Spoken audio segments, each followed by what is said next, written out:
Bueno, yo os vengo a contar un poco una investigación. I'm going to speak about a research at University of Zaragoza with Jorge García de Quirós, who was finishing his university studies. Our work is Tor protocol modeling and structure of hidden services characteristics. This is me, and this is Jorge.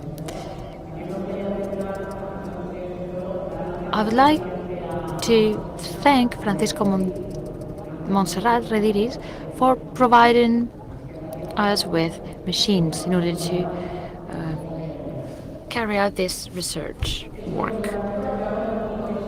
I'm going to explain what Tor is. Have you ever used Tor, or do you know what Tor is? Great, I like that. The first contribution of our work is modeling the Tor network. Here you'll see UML diagrams. I know that many of you are not software engineers, so I won't get into detail. However, the slides will be in the internet, and the extensive work we've done is uploaded, so you can check it if you want. The second contribution of our work is carrying out some work for de-anonymization Tor hidden services. We call this Tor HSS scanner, playing with things that our tool does, and then I'll speak about related work and my conclusions. First of all, what's Tor? It's a network which has been specifically designed to improve the user's anonymity and privacy while navigating the internet. It was initially developed by the US Naval Research Laboratory with the aim at protecting government networks in the US. Today, this network allows journalists to communicate, journalists or activists who are in dangerous areas in an anonymous way. It allows the state, for example, to carry out undercover operations or surveillance operations, and of course other type of strategic or military operation. Currently, Tor network is maintained by an NGO in the US. So if you donate to this NGO here, you don't get tax reductions. It's called the Tor project. They do three things. First of all, they develop a specific browser, which is a modification of Mozilla Firefox. Those of you who use Tor, did you do it 10 years ago or now? Because now it's completely different. Now it also manages the protocols of Tor network, and it controls the network status. This organization is trying to avoid the fact that, the Tor network uses many nodes, and they they make sure that these nodes are not linked to specific states, which could be dangerous. How does it work? Tor network is going to provide us with this communication system based on virtual circuits with low latency and anonymous. The intermediate hop is going to take place through a node. I'm going to create a virtual circuit between different nodes of this network. What does this guarantee? Well, basically it guarantees that there's no direct relation between the client and the server. So that ensures that guarantees that connections are anonymous. Each node only knows about the next one and the previous one.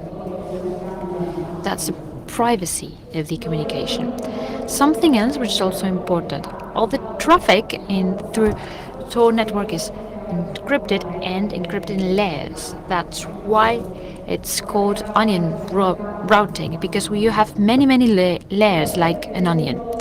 Let's imagine I have node 1 that wants to communicate with node 4. I have this bunch of nodes. Node 1 will create a communication channel with node 2. This node 2 will create a communication channel with node 3. And finally, this other channel will be created. Each of these layers means that it's encrypted. And why do we need Tor? That would be a good question. Some people can use it, for example, for weird failures. Porn with dwarves, porn with animals, any weird thing you may think of. The use of Tor network has a legitimate purpose, which is guaranteeing the freedom and the individual rights and freedoms of individuals. In other words, access to censored material in specific countries. If we were in China, for example, they have a firewall in the internet called the Red Firewall, which filters any type of communication that goes outwards. What do they filter? If we were in China and you Google Tiananmen incident, you wouldn't find anything. It doesn't mean that there are no results in Google. Basically, China is filtering the results to remove them. So if you live in that type of this type of countries and you want to access this type of materials, they should do it through Tor. It's also useful for victims of sexual abuses or rapes. It's some sort of psychological support. There are thorough chat rooms in which this type of victims can express their fears or their feelings with people that have suffered the same experience. There is some sort of support group, and of course, for whistleblowing anonymous whistleblowing against states or companies. But unfortunately, there are illegitimate uses. This is one of the things by which Tor is known for. This is an image from a forum called Silk Road. It was basically an online drug market. You could buy any drug. It was 24/7 dealer. This service was launched in 2011. It was closed 2 years later by the FBI. Its founder, Red Pirate Robert, is in jail in the US. Double life sentence, plus 40 years in case he escapes, without possibility of parole. So you can have an idea of the business this far had. Today, Tor is used for not just for this type of activities, but any type of illegal activity you may think of. Selling weapons, child porn, hiring mercenaries, guns for hire. I wanted to show this picture with the iceberg. I would like to speak about hidden services. What's a hidden service? It's Google, but you can only access Google through Tor network. That's a hidden service. It's a web server which you can only access through Tor. This offers me double blind. I don't know where the web server is located. I don't know. It's not like a regular server. You have the IP, you can say from China, Korea, Germany, whatever. I can't know where the server is located, and I can't know who's accessing the server because it goes through Tor. That's the advantage of hidden services. A hidden service is any address you find on the internet that ends in .onion. The INA officially recognized this dominion in 2015.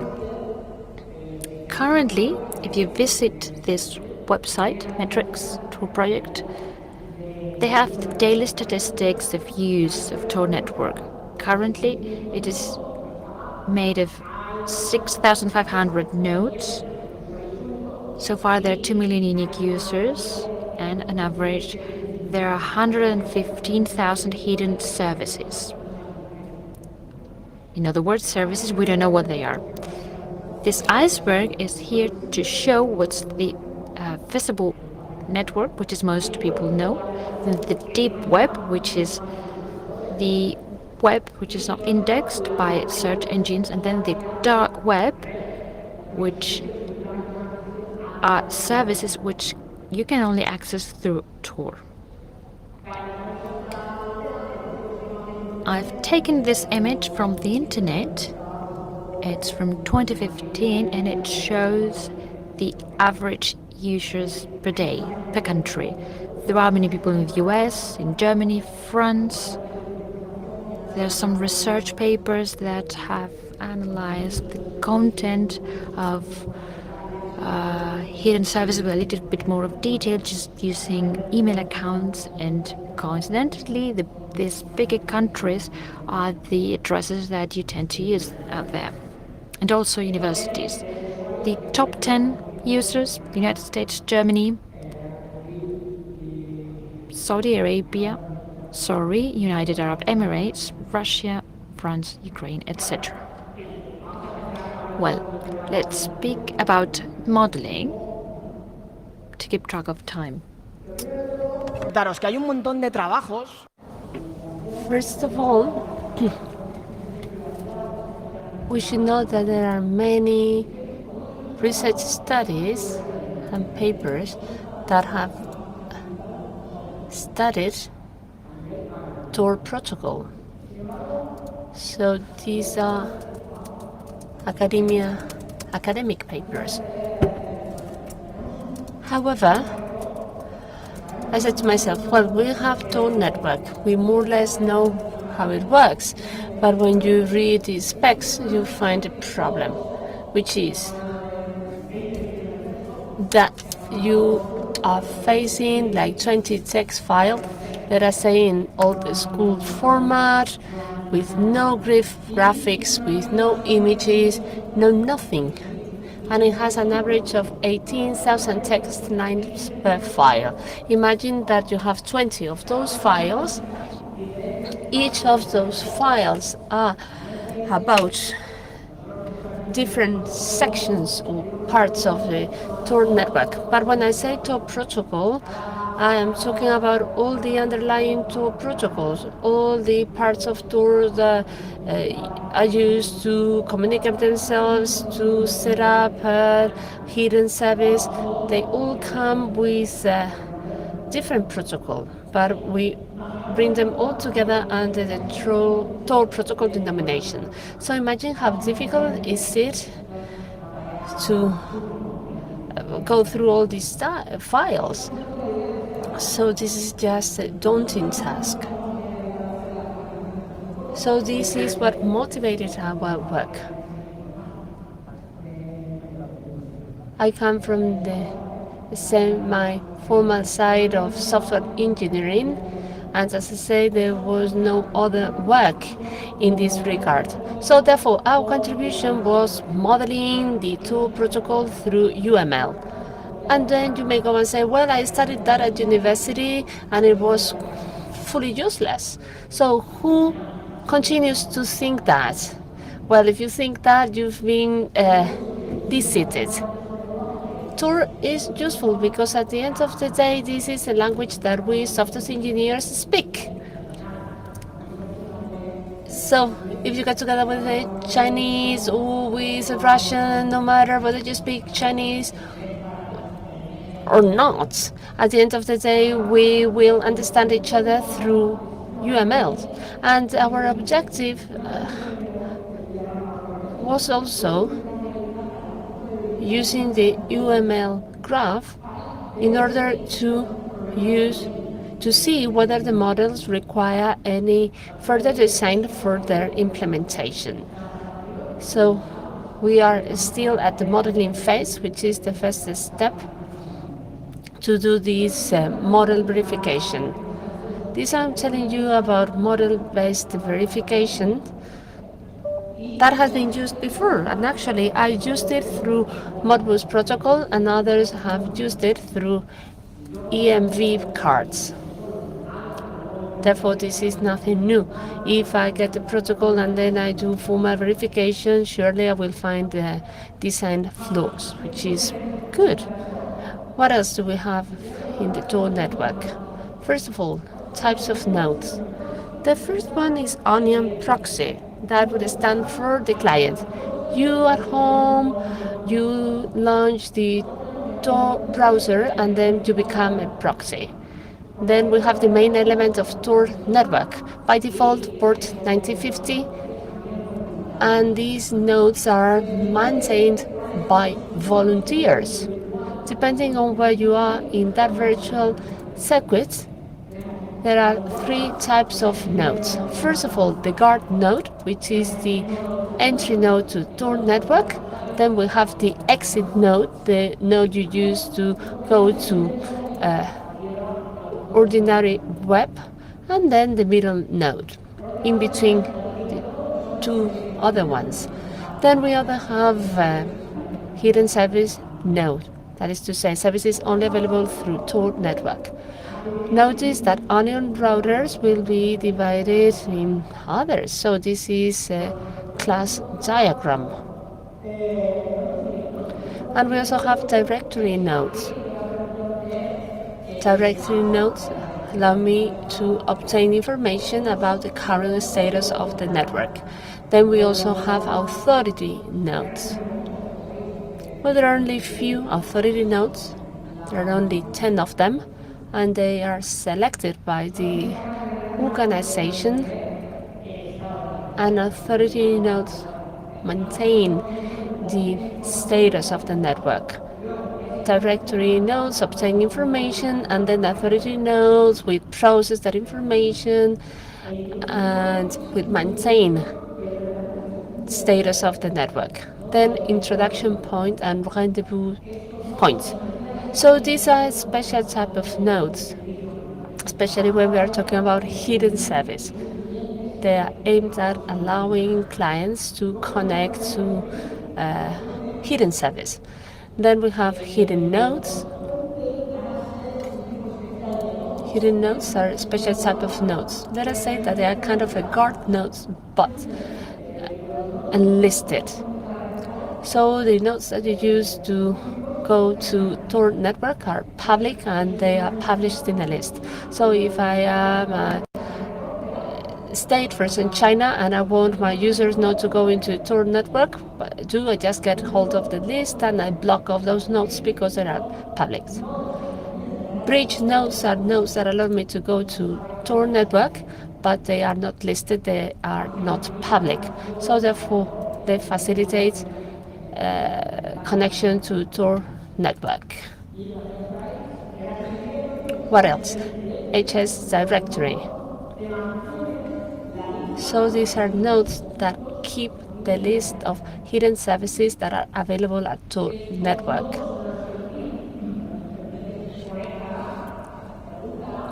These are the nodes that the client would ask for permission to connect to a hidden service. And what type of messages do we find in Tor network? First, we have the control cell. That is to say, messages allowing me to go into a communication circuit. So here we have this type of messages: create, created, destroy, or padding. And then we have relay cell, keeping the communication flow.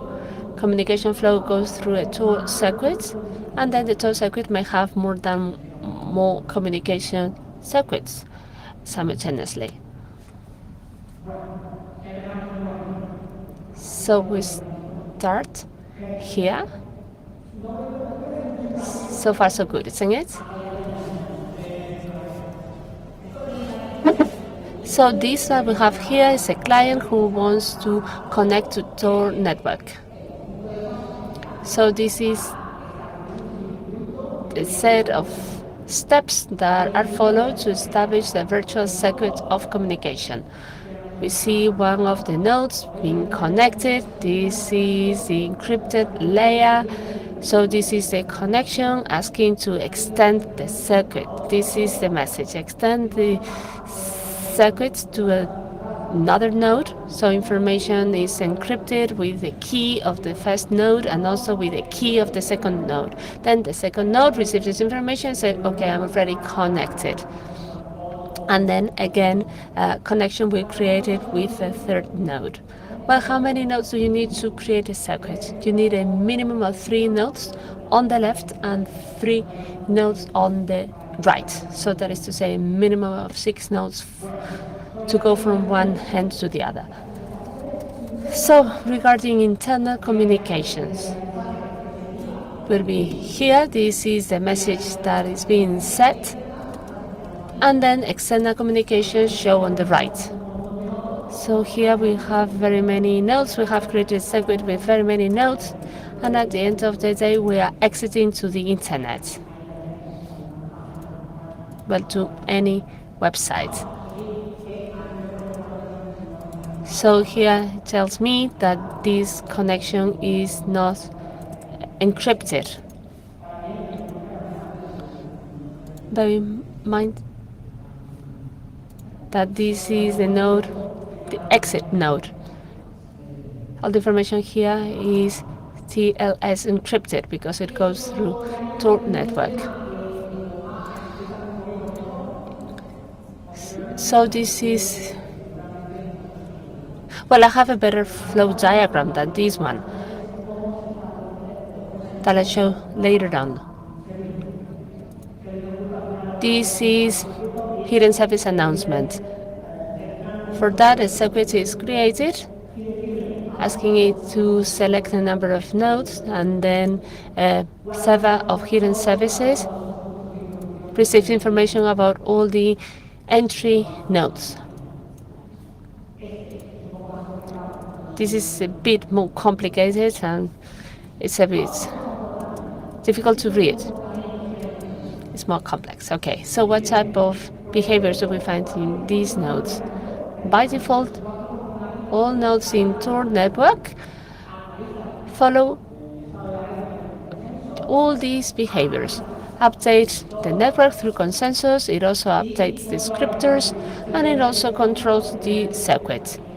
So that means when it gets a message about extending a circuit, status circuit, etc., and then user actions. All of these actions have been modeled here on the right. I'm not going to go into them, but if you are curious in knowing how often are the scripters updated, well, every 10 minutes they are often updated.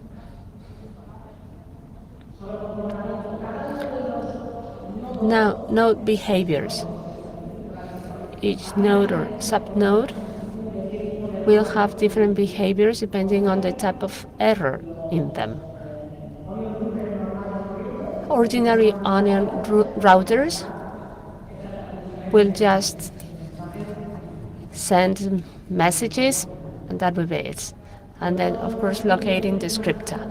Authorization nodes will perform more tasks, same as directory nodes. So these tasks are related to each other.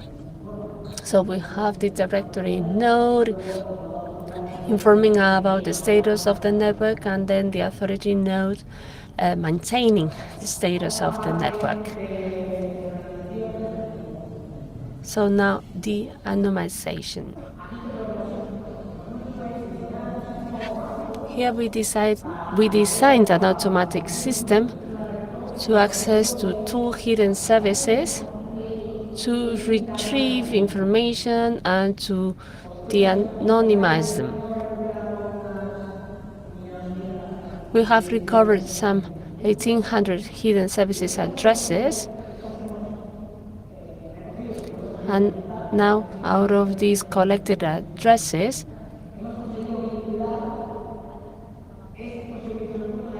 we have succeeded in binding these hidden services to 346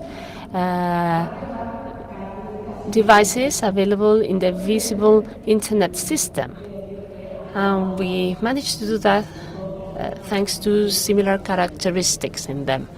So that does not mean that we have discovered 346 hidden services. We just said that we found services available in ordinary network that share characteristics with other services that are delivered or provided in the deep web. And because we have access to each and every one of those services, we decided to classify the content of these services. So our analysis was based on word count, and we've seen, well, we came out with graphs talking about cryptocurrency, drugs, and pornography. So pornography included everything, child porn and all type of porn. So now ethical considerations. Well, the system that we have designed is automatic. All the information was retrieved in an automatic manner, and then it was stored in a database. We primarily have collected text. We just connected our service to the hidden service. We got the HTML of the main website, and we just retrieved text. We did not collect any images. We just didn't see anything. We just didn't do anything that could be considered to be a crime.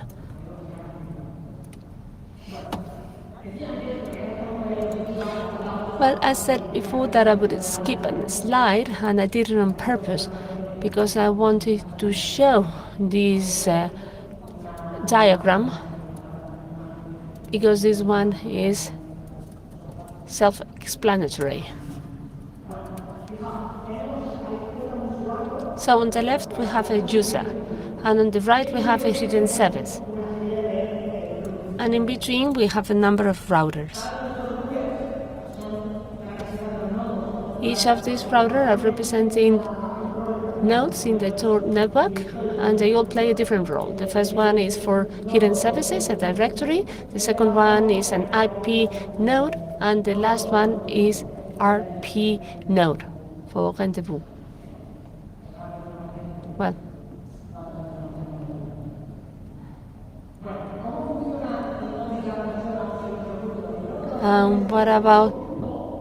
what does a connection to a hidden service work?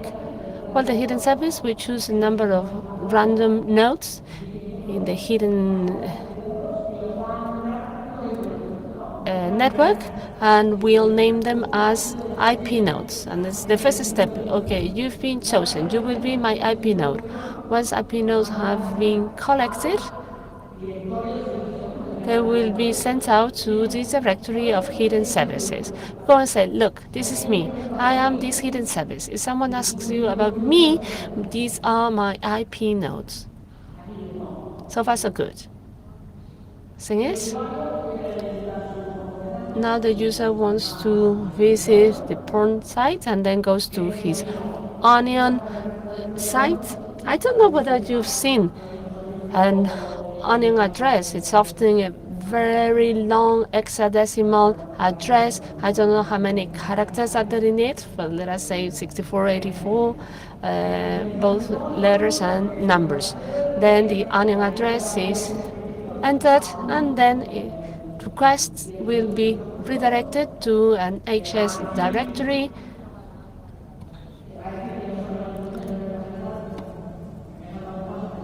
Saying which ones are the IP nodes.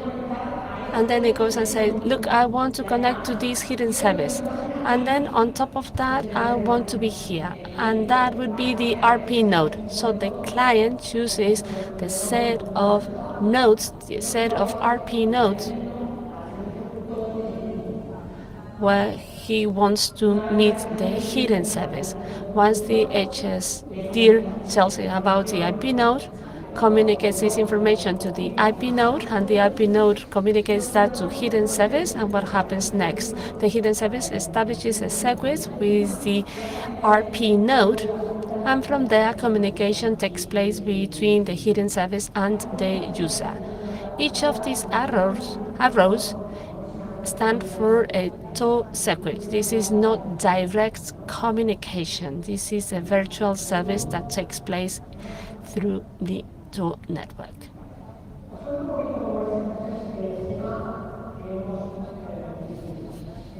So this is a flowchart that we have designed.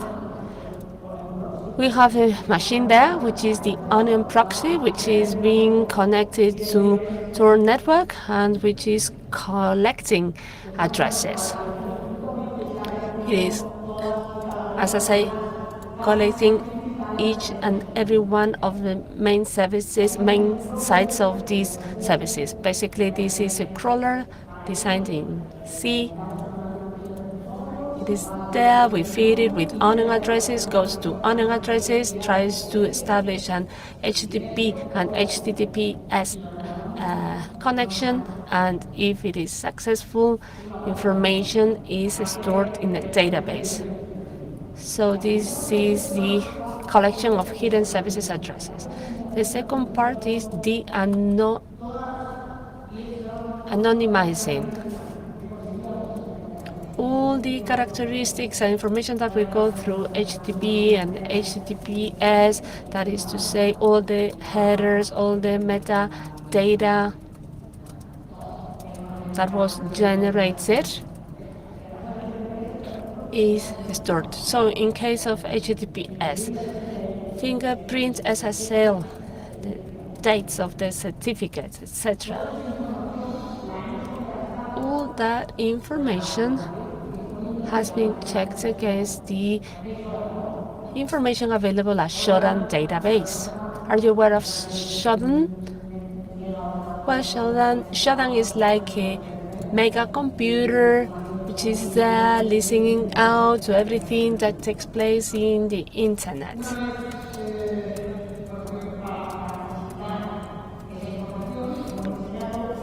To consult that information, we have designed an algorithm aimed at finding similarities.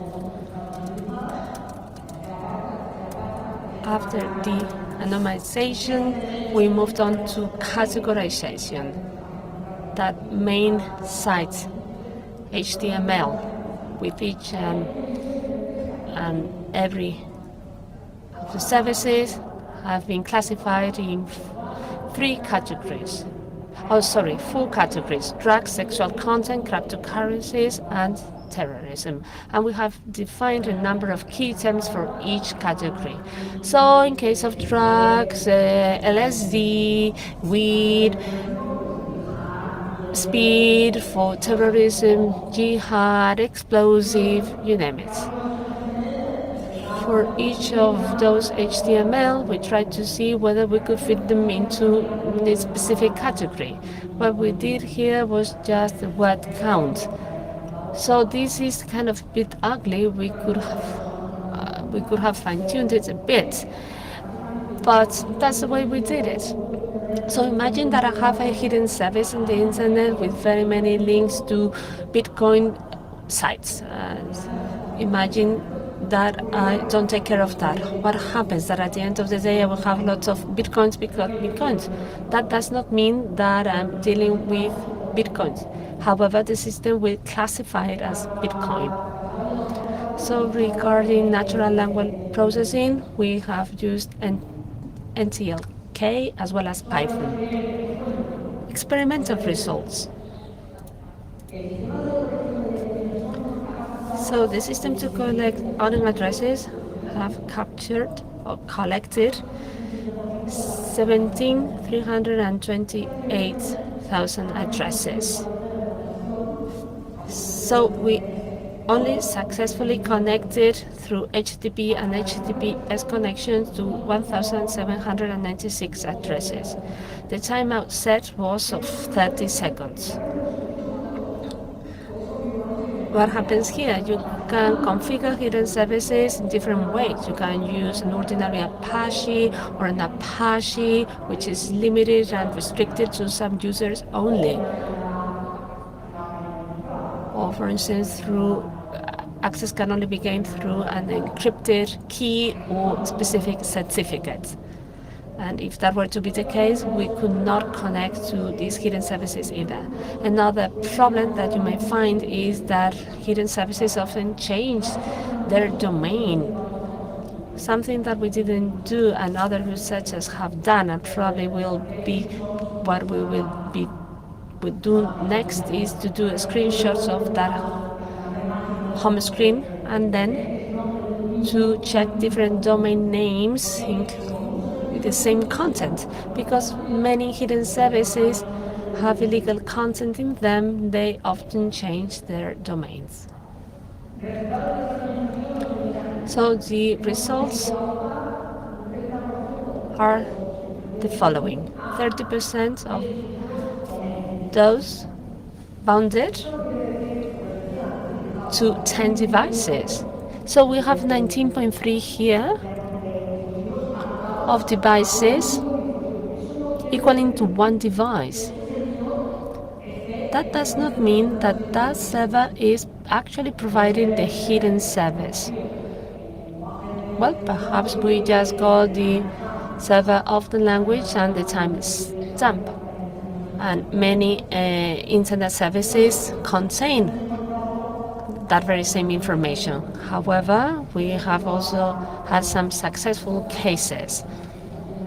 So regarding classification of content, these are the results.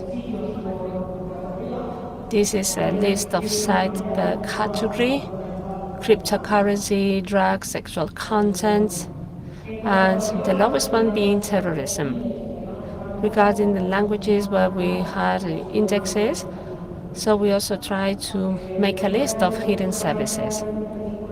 The problem is that there are only 55 supported by NTLK, and we have detected 28 different languages, the most common one being English.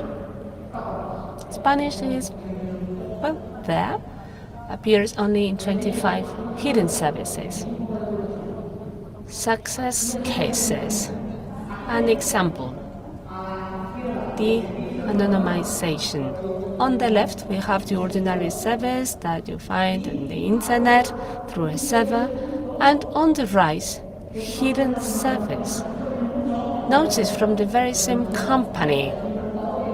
So they are kind of not hiding themselves very much, but this is a result that we got from in our research. We checked that out, and actually it's the same company. Probably this is so because perhaps they have the same server providing services to the internet and also to the Tor network. Well, I'm sure you are all aware of this. Pirate Bay.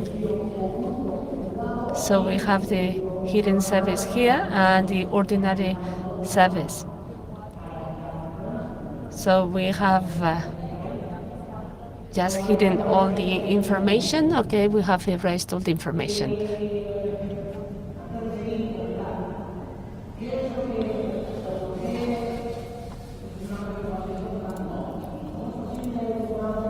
Perhaps you are wondering now, how can you find hidden services in the visible web? Well, we should bear in mind that sometimes administrators of hidden services are just ordinary people. And what do ordinary people do? PHP, MySQL, Apache. So they do not configure the system well to prevent possible potential infiltration of data or data leakage. So many people try to launch the anonymization attack through direct participation in the virtual circuits of communication. So we didn't do such a direct attack. So we are not part of that virtual circuit.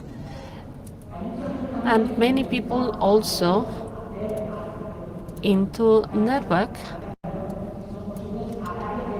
analyze what's possible to launch fingerprinting attacks based on website traffic. Many researchers are working on that. So this is an article from 2016 where a comprehensive classification of hidden services at Tor network is being offered. So this article was published in 2016. However, data were gathered in 2014. At that time, Tor 2 version was on. So with Tor 2 version, analyzing hidden services was much simpler. Two developers realized that, and then they launched Tor 3 version. Hidden services not keep an unknown address as they used to do that, but they keep a public key of the hidden address. So therefore there is no way to know which is the address behind that public key. Well, in version number 2 everything was much easier. However, we came in 3 or 4 years late. At this point in time, for a directory node of hidden services, you have to be a node and you have to run Tor 3 version. So you cannot work with Tor 2 anymore.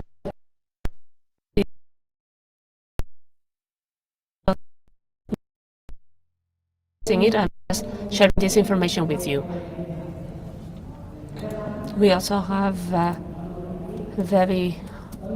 interesting website where 6,426 addresses were collected, and they were connected to 1,174 other addresses. Well, to conclude, remember, we have worked on two aspects. On the one hand, we analyzed the Tor protocol and we modeled it so that we could better understand how it worked without having to read those 20 text files. I also told you about the elements of the network, the type of nodes, the type of messages, how this communication is established, the behavior of these nodes. And remember that first and foremost objective was just to perform a model-based verification. And what are we planning to do in the future? The next step should be to continue working along those lines. And not only that, we would like to get these semi-informal models, UML diagrams, and to transform them into formal models where we could implement more mathematical algorithms with the ultimate goal of evaluating their behaviors. So here we've been thinking about transforming all UML diagram models into Petri nets to have a framework of analysis. Regarding the tool that we have developed, it is aimed at collecting unknown addresses, connecting to them, collecting data through HTTP and HTTPS to de-anonymize them. We have also established connections to 1,796 hidden services addresses, and we bounded that to less than 10 internet systems. So future improvement, several of them. We can improve the way in which we have collected all these unknown addresses. Also one of the top problems that we find is the subsystem of de-anonymization. Thing is that we've been using Shodan. Have you used Shodan ever? Well, if you think that the Shodan database is updated, it is not updated. So we kind of have like an academic version, which I take it is the same as the paid version. But there are other type of services out there, such as Censius and others, that do exactly the same thing that Shodan. However, the internet databases are more updated.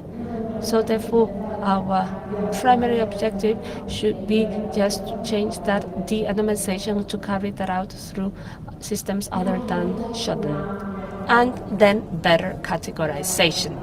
Our categorization is very simple, it's based on words. We just get HTML, we do a word count, and we categorize it. And here we are going into semantic web. Could be implemented to check whether the website is talking about one theme or another. And then, of course, extending the range of category. And this is all from me. Thank you very much. I hope it's been entertaining. So if you have any questions, I will be around, very happy to answer. Thank you.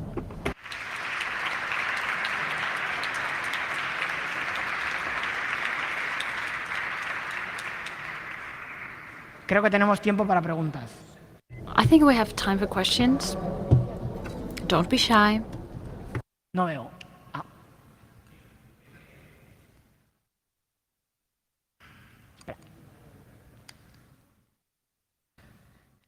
Si la pregunta va si vamos a liberar el código.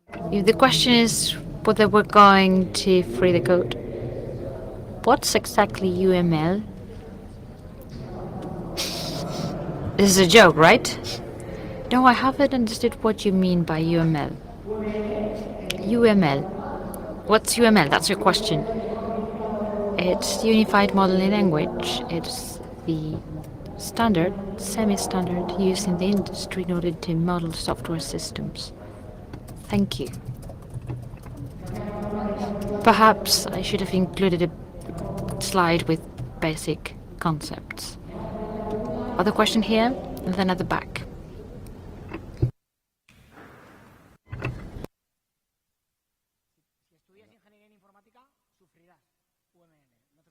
If you study computing science, you'll suffer because you'll study UML. Have you ever thought of using some sort of fuzzy hashing for comparing the websites just by using text and seeing how close they are? No, we haven't thought about that, but we work with fuzzy hashing in memory forensic. We could try to apply it because it's basically designed for text analysis or similarities between texts. But no, we haven't thought it. It could be interesting, yes. But I'm a bit scared about the results because considering how it behaves in memory forensic, I'm not sure if it's going to be okay, but thank you. I'll give the idea. My question is related to nodes. Can you access the nodes in an invisible way? That they cannot be tracked and they are invisible, as if they didn't exist. So a node that no one knows it's there? No, because any node in the Tor network has a descriptor which is published so the others know what it is, and so that they can establish the communication through it. So having invisible nodes, except for bridge nodes, which could be invisible so that they can't be censored. Any type of social media to establish communication, for example, the deep web.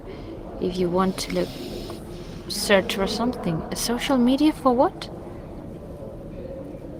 For example, if you want to find information about the state about something,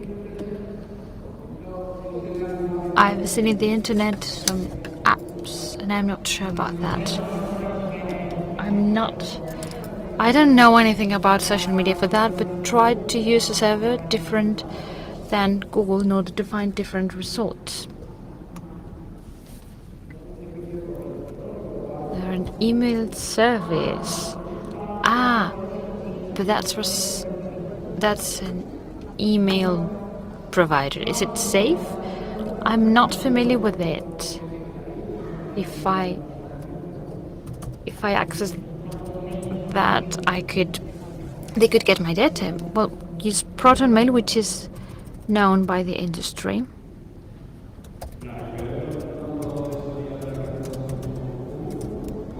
The IPs of nodes, of Tor network nodes, are public, or you discover when you discover the exit nodes IPs. When you execute, you can execute Tor by being a proxy, so that you can be a proxy, or you can offer your computer in order to be a node between the Tor network. When you configure your PC, your computer, to become a node, you need to choose what type of node you are. If you want to be an exit node, you can face many requests, abuse requests from many companies and state agencies, because all Tor connections are going to end up in your IP, and through your IP they're going to connect to weird things. For example, Tor can use malware to send spam, and your server will be classified as spammer. That happened in one university because the configuration was the wrong one. Therefore, we could say that they're dynamic, they change in real time. The exit nodes IPs. Yes, if you go out to the normal internet, someone needs to put a face, and that's what the exit nodes do. If you want to be part of the Tor network, and I encourage you to do it, you should think where you want to be. I was thinking about defending from Tor network instead of being part. You need to think about in which part of the train you want to be. ¿Más? Any other question? Well, you like asking questions.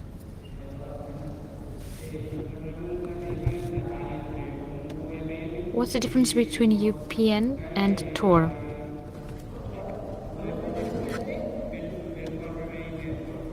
Difference between VPN and Tor. Between these two things? Well, it's completely different. VPN, it's a virtual private network. You have a communication channel in which everything is encrypted, but you know who's communicating with whom, both ends. And Tor works through virtual circuits. You have communications with many nodes, and you reach a destination, but you don't know who's communicating with whom. So the model is completely different. VPN is going to be faster. I've checked Tor, and there are plugins so that when you enter, this entry node is encrypted. Could you please repeat? When you enter, when you access their plugins, I don't know whether they do this. When you enter, then there are nodes. That node is encrypted. When you establish a connection with the first node, that connection is already encrypted. The only problem you have, and I think they've already solved it with the last version, but please check, is that the DNS request didn't go through Tor. So if someone was in the middle of the communication, could know which were the DNS requests being carried out. They could know to which address you want to connect, but they couldn't see it through Tor. They're going to know that you connected to that website, but they can't see what you see. I think there was a patch or a plugin to solve it, and it's already included in the main branch. Any other question? Well, thank you very much.